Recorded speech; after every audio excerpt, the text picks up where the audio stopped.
Now, I have heard some crazy theories from you though. You don't believe the moon landing? Oh, I tweeted about the other day. No, the moon. Come on, it's fake. Now, I'm not saying the moon isn't real or that people haven't been to the moon. Mm-hmm. That first moon landing is. So from technological advancement, first, okay, we land in the 60s. The evidence looks weird as. We have all these videos of. Have you seen all the videos from NASA people like with wires and strings? Have you seen those? They're a little sus, but they're a little sus. They're just a little sus. Like when you do things authentically, there shouldn't be anything sus. It's just, but when there is something sus and it's run by the government and it's tens of billions of dollars every year, you're like, where is this money going? Maybe I want to know. You're also competing against the Russians during the Cold War. There's a big push towards kind of calming down the public. And they kind of, I don't know. I don't buy it, bro. 60 years later, what's the best thing we have? We lost the tech. They can't find it. They can't recreate it. And it's too expensive to put people on the moon. It cost them $20 billion. $250 billion in today's currency if you adjust it for inflation. They printed $100 billion and tossed it to Ukraine. If they wanted to put people on the moon, they could. They can't. I mean, or maybe they can. Who knows, bro? I don't know, bro. Who knows? But Elon's going to do it. Mars? Yeah, bro, for sure. I don't know. For sure, bro. You're signed up, huh? Yeah, bro. I'm getting the Neuralink implant. I'm the first in line, bro. I'm getting the Neuralink implant, and I'm connecting my social security number to my Twitter account.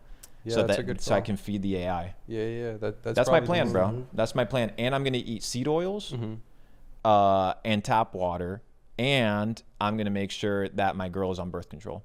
Right. Yeah. Are you? That's the plan, bro. Yeah, that's a good plan.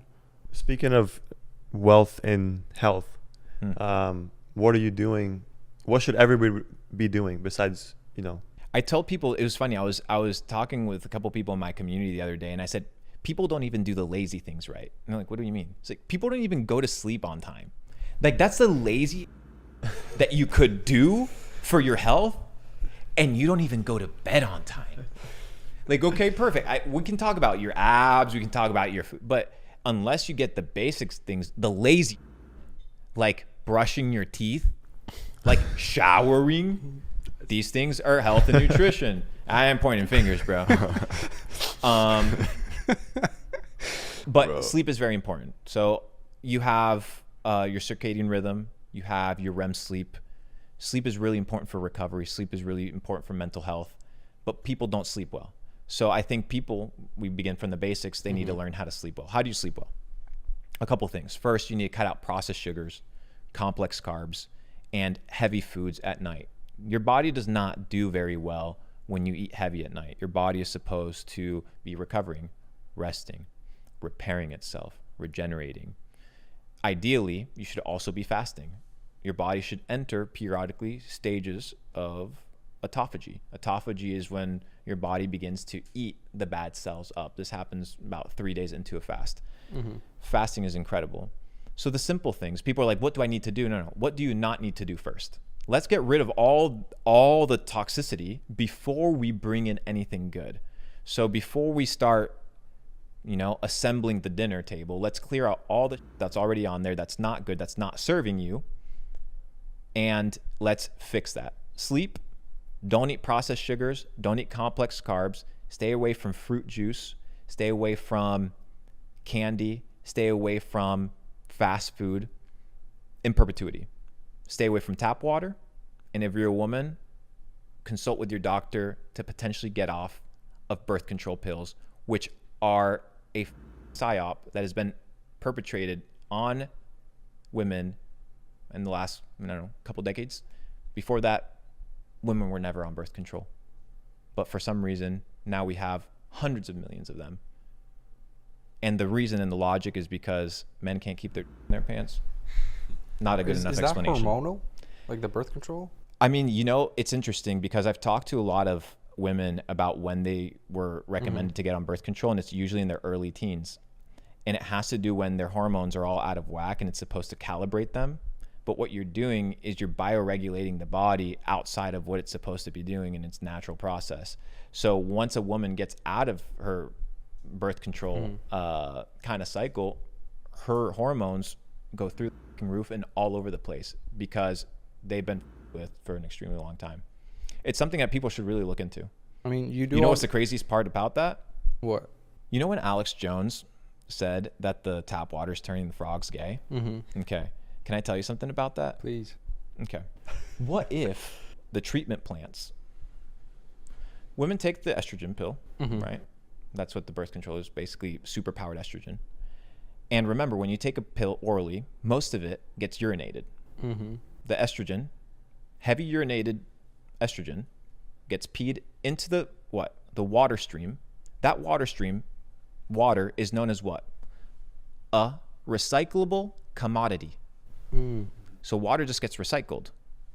Through what? A treatment plant. You're drinking water full of piss and estrogen if you drink tap water. Just I so drink you know. spring water. Good.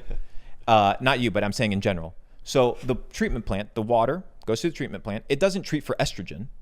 Look it up. And that water comes back to the tap. So now you have men, believe it or not, like it or not, drinking estrogen water. Now, does this provoke to the feminization of men? Yes or no?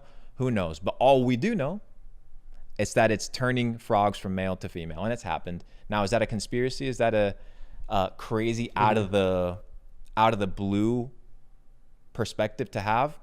All I will say is that when the New York mayor goes on video, opens the tap water, drinks it, says, New York tap water is the best. And I know he's a politician. I don't trust him. And under that same premise, I'm like, anything the government gives me that's free is probably not good. I mean, that's hard to argue against because what you're saying makes sense. You do take the pill, you do piss it out, and we recycle the water to drink. So you can't really argue with it. And the treatment plant doesn't treat for estrogen. But they can? But they don't. They can, though? I don't know. I haven't gone to that complexity, but they don't treat for estrogen. They got to get a reverse osmosis machine, huh? They just don't drink tap water. There's places in the world where you can potentially get away with tap water, but why would you drink water? You don't know what's in the pipes. You don't know the quality of the water. Bro, look at all the movies. Look at The Dark Knight, dude. They're out here trying to kill the city up through the water supply, the public water supply. Yeah, it's that's crazy, the way to do dude. it. But do you ever just have like a fun little drink or a fun little snack? Yeah, bro. I'll have a little bit of cannabis. Do you smoke weed? I don't. Have you ever smoked weed? No. You hesitated there. Are your parents watching? They might be. Well, the closest I got was I used to work at a job, and I was driving the guys to a job site. So you got hotboxed? I got hotboxed, and I didn't even realize it, but they were ripping like a pen in the back, and I almost ended up crashing. Like I'm trying to slow down the car. So you got hotboxed, okay. That's probably every now and then my guilty pleasure. Cannabis. A little cannabis, a little Bob Marley. So no fun snack, just the cannabis? No, bro. You don't eat a bag of chips ever? Never, bro. You're lying. Never, bro. A little Talkies? It's so gross, bro. It's disgusting. Why would you? Would you cheat on your wife once? No. Why? That's cheating. Because it's disgusting. Why would you cheat on yourself? I want to say having a little bag of chips every once in a while. Yeah, and having cheating. a little side isn't that bad either. Yeah, it is. You're breaking the covenant of And marriage. you're You're breaking the covenant with yourself. The thing is, I don't have a covenant and that's the difference, brother. I've committed myself to the purity of my vessel. Something that you are supposed to commit to if you're a Christian. When You're did you not do supposed that? to contaminate yourself with the You got to food of keep the the king. temple. Was that like a And conscious? remember what the Bible says. If you do not, take care of the temple, God will destroy it. It's in the Bible. And if you believe the Bible, well, then you better start taking care of your vessel. When did you lock in like this? After I had my first psychedelic experience. Guys, mushrooms are crazy. Would you recommend them Yes, to bro. me? Yes. To TJ? Me? Yes, bro. He's 18. No, bro, that's Is crazy. legal? That's Is he of reckless. age? Can you? That's reckless. Why? Isn't that like dangerous? That's mind altering. Recommending that to like millions of people online, especially like Brother, I got a 15-year-olds? clip that went viral that had 1 million likes that said everybody should do mushrooms. Everybody should do mushrooms. Everybody should do mushrooms. Why? I have been to the Amazon forest where there's 5-year-old kids taking ayahuasca, and they're local Indian kids. Like they're local Indians, they're local tribesmen, chilling. Now, would I recommend it for the entire world? No. But I would recommend it to you guys. You just said everybody should. I'll make videos where that'll go viral. Okay. But where I'm saying take mushrooms. I'm not telling to 1 million people, bro. When I did a podcast recently. I was talking to this girl. I said, take mushrooms. That clip went viral. I was talking to her. This clip will go viral. guys, take some mushrooms. It'll be good for your Yeah, but mental reset. aren't you kind of worried about the impact you're having? Because some people It's might great see that impact. video. It's great impact. It's great impact. Why do you think they're so good? Try them. I'm scared, bro. That's why. You know why you fear something? What is fear? Just being scared. I don't know. What do you, Unknown. When can you fear something? When you don't know what's gonna happen. Exactly. The Do you thing is, think- I know what's going to happen. That's why I can tell you, not as an idiot, for you to learn that I maybe know something that you don't. Mm-hmm. Do you think it's spiritual? Like, do you enter a spiritual realm when you take mushroom? Well, what is a spiritual realm? Define spiritual realm. Just another realm, or do you think it's just chemicals getting released in your brain? I mean, what do you mean by a different realm? Explain. Well, here's the thing. We were talking to somebody this week, and they were a big mushroom proponent, and they were saying that a lot of people who take mushrooms, they have a similar experience, and they almost meet in like a realm. Like there's overlapping experiences. Like they'll meet in like this white room, and then on Reddit they'll be like, "Oh yeah, I've been to that." And there's like these beings that judge you. So do you enter like a new world? Is it a portal? I mean, I think that there's different dimensions, and I think that psychedelics do tap you into different dimensions, just like this is a dimension. So I guess if you're on the same vibrational frequency as somebody else, you could potentially be in the same metaverse space. So it's not just chemicals. No, It's- absolutely not. I mean, if you break down everything to just chemical reactions, then nothing is really real. Then your relationship with your girl isn't really real. Love isn't real. It's just chemical reactions that you're just kind of navigating life through as a soup of fluid that's just walking around in a sack of meat, right? That's a good point. So I think you have to be okay with the super natural, not the non-natural, the supernatural experiences, because when you begin to evaluate, when people receive epiphanies, like Solomon, like David, like Jacob, like Paul, like John, a lot of these guys go into transcendental states. Do they go into transcendental states with psychedelics or not? I don't know. But they go into transcendental states to have spiritual experiences. Can you have spiritual experiences through non-transcendental psychedelic experiences? Absolutely. But would you say, for example, me going into a state of meditation is a good thing or a bad thing? What would define state of meditation? Me going into a deep state where I am hyper-focused on my spirit as opposed to the environment and the things that are happening. You could call it a prayerful state.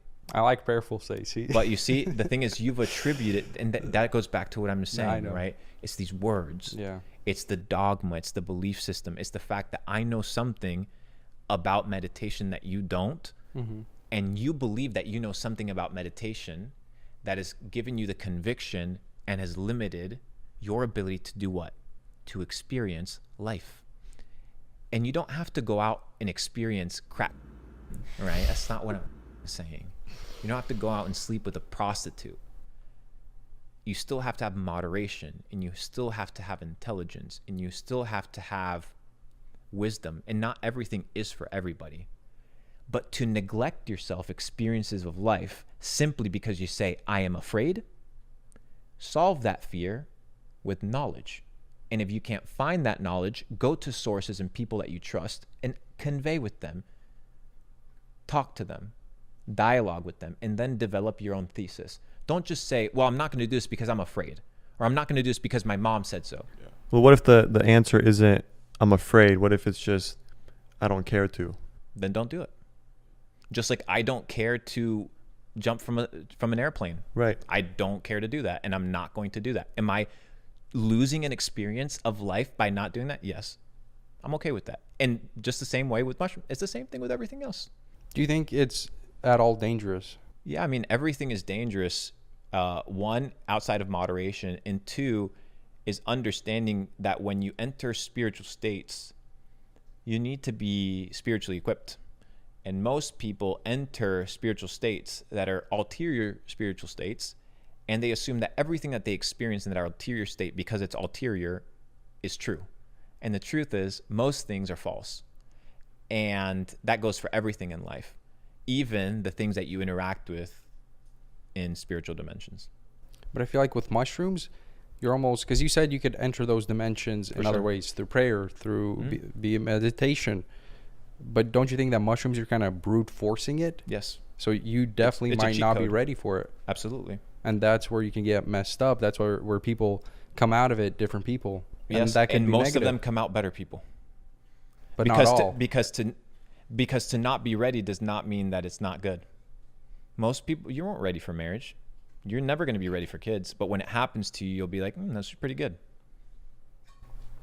I don't know, man. I don't believe that everybody should take Shrooms' message. All right, man. What are you doing next? You're going hard on YouTube? I think I want to start posting more on YouTube. Okay. And my goal is to continue building Capital Club. Why, brother?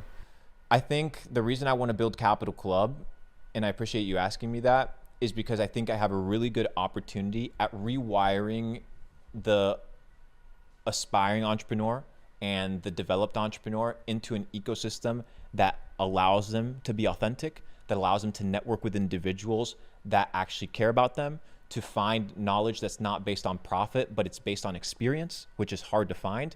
And my reputation is unassailable. My reputation speaks for itself, and I've maintained a good reputation by doing good business. And I think that Capital Club is kind of the unifier of all the communities on the internet, as kind of that town square for people to come in and hang out. And just because I was able to make money before, kind of gives me the ability to not have to milk the out of my audience like most people would do, because I've made money. So it puts me in a very special situation to really be able to build a very powerful movement towards the development of self, which is my entire mission, becoming the best version of who you are meant to be. The Jews believe that. They believe that, it's very interesting, they have this philosophy that if you do not fulfill your fullest potential, that it's sin. Christians don't believe that. Christians believe that you can just be, and that's okay. Do you want me to tell you scripture to prove that? Okay, I feel like we're diving too deep. Speak on the Capital Club thing. If Well, you asked me what I'm doing next. All right, but why? Let's get the scripture. Do you care about what I'm doing next? Do you care about what I I'm doing do. next? That's why I want to get to the bottom of it. So why am I wanna going keep asking asking too deep why. on Capital Club? I want to ask, if you just care about that, why not make it free? Like, I sell a course, it's for money. Because I have to pay for my time. My time is valuable. Money exists for a reason.